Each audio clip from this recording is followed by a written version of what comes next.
Ayan, good morning po sa ating lahat at welcome po sa ating channel, Mr. J, the PWD. Ang taong may kapansanan pero may pangarap sa buhay. So ayan po, no, maaga po tayo nagising at syempre maaga po tayong naglinis-linis po dito sa pangalawang lote po natin. At thank you po kay Ate Virtuous Woman dahil sa kanya po itong lote at pinapangalan po sa atin itong lote niya, no? Pansamantala muna, no? Nakapangalan lang sa akin, no? Hindi ko naman inangkin na sa akin na itong lote.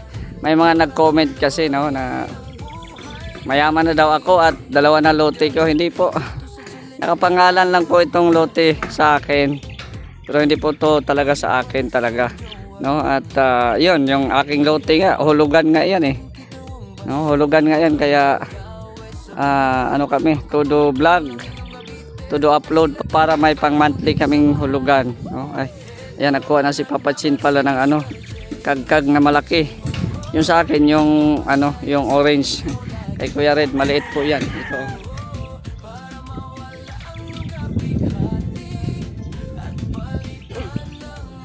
Maliit.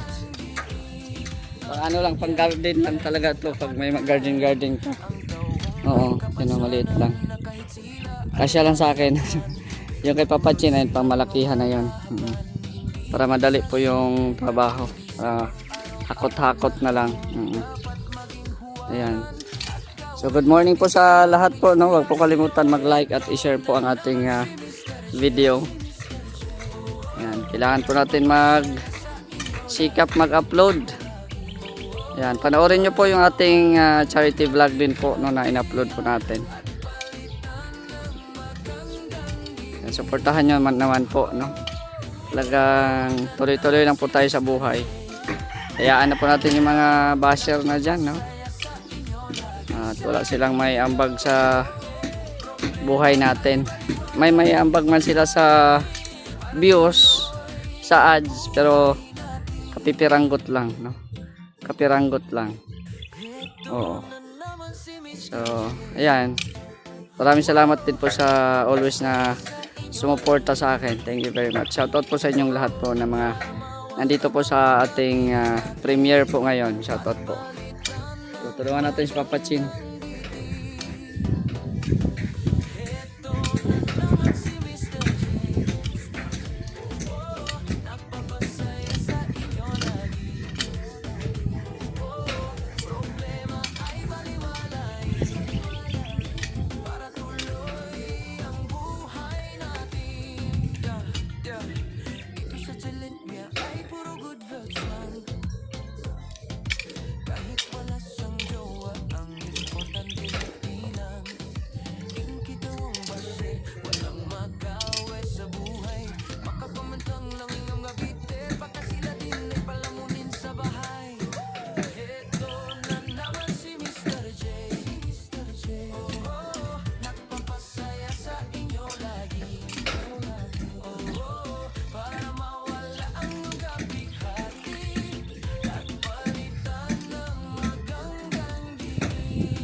Na kahit sila ay hirap man, pero patuloy silang lumalaban. Hindi sa sunbukan, kundi sa pang-araw-araw na hamon. Dapat maging huwaran at gawin natin silang inspirasyon. Ito na naman si Mr. J. Nagpapasaya sa inyo lagi.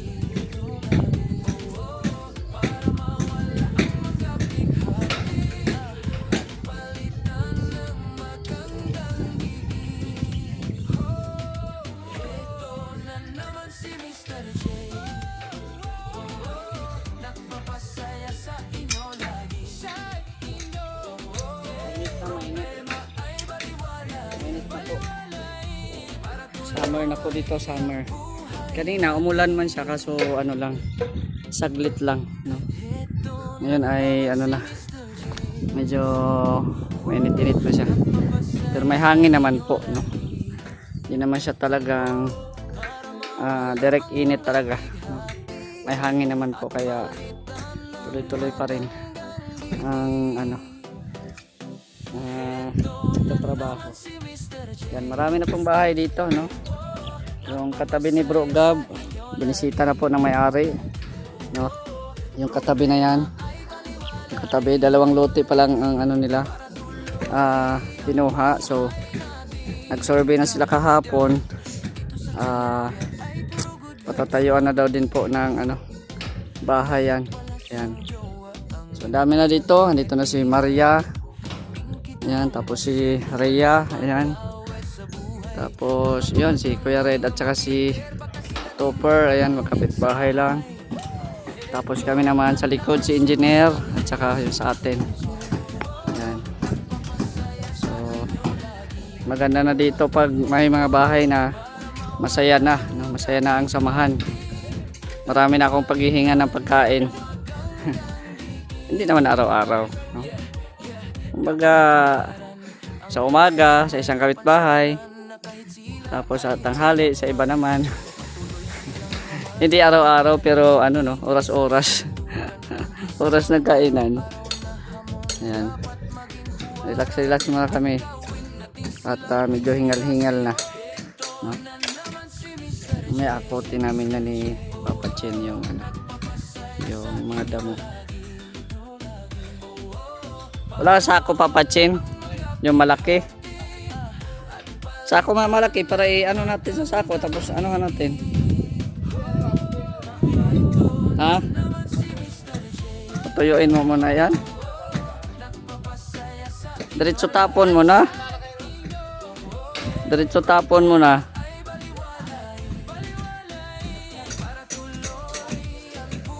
Yan.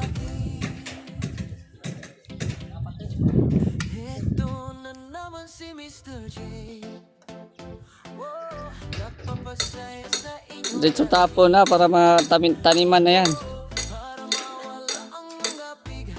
Pwede dito magtanim, oh. Yan, letter pa L. Yan, pwede din doon, pa L din doon.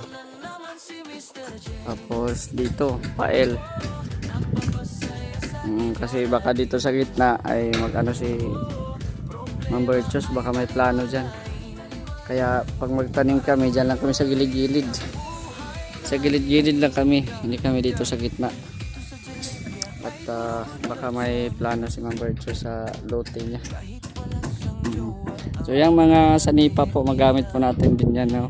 Sa ating gagawin na ano, na barracks dyan sa ano, sa bahay natin.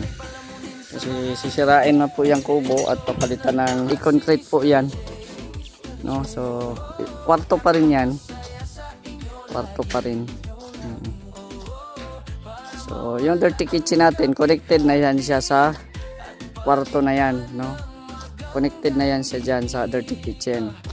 So kung, for example, may magtira dyan na pamangkin ko this vacation, or baka dito na din mag-aaral, no? May ano na siya, may lutuan na siya, no? Connected na siya sa dirty kitchen. So yung sa loob natin may kitchen din doon. So for example, na matagal akong gumising, hindi na ako madisturbo, no? Hindi na ako madisturbo kung magsaing siya dyan, no? Kasi meron din naman ako sa loob, eh. May kitchen naman ako doon sa loob. Ayan. Kaya sa mga nagtatanong po na dalawa na yung kitchen natin, eh ano lang yan, kumbaga yun nga yung ano sa dirty kitchen. Kumbaga yung isa para po yan dito sa papagawa natin na ano, kwarto, no? Kung sakaling may mga bisita tayo dyan, no? Kasi masarap baga matulog pag sarili mong bahay talaga, no? Anytime, anong oras kang gumising, ayan, at malaya ka kung anong gusto mong gawin, no? At yon yung nakikita po ninyo na sa likod natin, lagyan din po natin yan ng hagdan, no? Tayong mga hollow blocks po ay para po yan sa dyan sa kubo, no? Gagawin natin concrete. Kasi yung mga ano po, yung mga plywood, yung mga kahoy na yan, ano na po yan, kumbaga marupok na, no? Marupok na kasi inuulan, kubo natin, ang dami ng bagyong naka ano dyan. So yung iba pumasok na sa loob ang tubig. So yan, marupok na po yung kahoy na yan. And then yan, yung plywood natin ay papamigay natin yan kay kay Benji, no? Or kay Papa Chin. Abangan nyo po yung upload natin sa anak ni Papa Chin, no? Grabe din pala ang sitwasyon nun. So baka i-upload natin mga mamaya or next day, no? Suportahan nyo po yung ating bawat mga uploads. Yan. So iniipon lang muna namin to para pag matuyo na magaan na lang buhatin. Ayan. So good morning po sa lahat. Kailangan tayo magpapawis para ganado everyday yung ating araw natin, no? Kasi exercise na ito, no? Parang exercise na din po ito.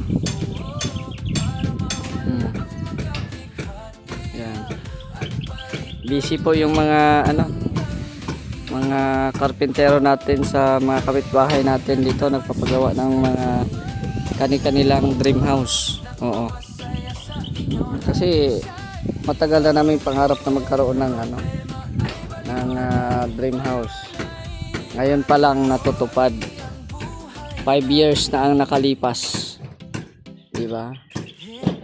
Yung iba nga wala pang 2 taon, may mga bahay na, may mga diba?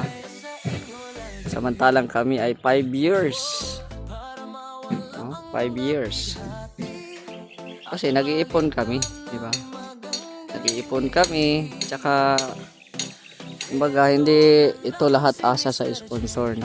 Yung iba dito nagkautang-utang na sila Ate Lorne, yung bahay nilang dati binenta para makapagpatayo dito ng bago, kasi nga yung bahay nila dati doon ay may malaking puno doon, no? Yung kila Kuya Brooks, may malaking puno. At patakot silang matumba yun. Mga ibang kapitbahay namin dito, di ba? Yan, si Rhea din, nahinto din ang at wala pang pasahod. At yun nga, inaasahan lang din nila ay yung sahod sa YouTube. Oo, kagaya namin, sahod sa YouTube, ayan, pag may sahod na, ako din, yan. Pasahod naman po tayo ng mga karpintero. Maghahanap naman po tayo ng karpintero para may magagawa po dito sa ating bahay. So, abangan nyo po yung mga itatanim namin dito. Mga basic muna. Like yung kangkong, kasi madali lang yung tumubo. Kangkong. Yung sili, kasi paborito namin sa pagkain namin dapat may maanghang, eh. Sili, tapos kalamansi, tapos tanglad.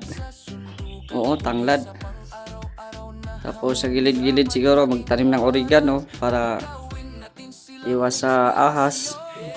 Para walang ahas na makapasok. And then ano pa bang pwedeng itanim dito, no? Yung mga luya, no? Yung mga primary needs, diba? Mga luya. Tapos kamote tops. Ayan, ampalaya pwede. Kaso yung mga ampalaya dapat sa gilid-gilid na yan, kasi yan para mag sa bakod. So abangan nyo na lang po, no? At salamat din po kay engineer dahil ayan, nagpabili tayo ng bigas kanina. At wala na tayong bigas, ubos na. Nagpasuyo na lang tayo kay engineer kanina kasi yung bahay ni engineer kasi ay nasa sentro. Yung bahay nila tamang-tama, nakisuyo na lang po tayo para tipid na sa pamasahe. So ito pala yung masarap na bigas namin. Ito yung paborito ko na bigas. Oo. Ang jasmine. Ang jasmine. Maputi siya, mabango. Pero may kamahalan lang siya. Oo, mabango at saka sarap ang kain mo niyan kahit walang ulam, no? Kahit walang ulam ay masarap yung niya. Mabango siya. Mabango siya, ayan, oh. Baka naman Jasmine. Sponsoran mo ako ng isang kaban na bigas. No, kasi pinopromote natin yan eh, Jasmine. O, di ba? At yun sa lahat po, no, shoutout po at maraming salamat sa inyong suporta at sana po kayo magsawang manood at shoutout po sa Team Kalingap, kay Kuya Val at Tedan Kalingap Rob. Ingat po kayo sa pag-uwi, no, kasi balita ko ay pauwi na ata sila. Dito pabalik na ata sila sa Pilipinas, no. So, ingatan po kayo ni Lord sa biyahe at syempre antay-antay lang tayo kung may pasalubong tayo sa kanila galing sa Hong Kong. No? Pero kung wala, okay lang naman. Problema. Expected na yan kasi ang dami nila eh. No? Ang dami nila ngayon. Kaya yung mga pasalubong, mga naghati-hati na. Hati-hati na yung pasalubong. Hindi kagaya namin dati last year.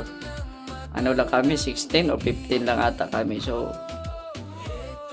nakakapagbigay pa rin kami sa mga kasamahan namin dati. Ewan ko lang ngayon kung may pasalubong ba tayong matanggap.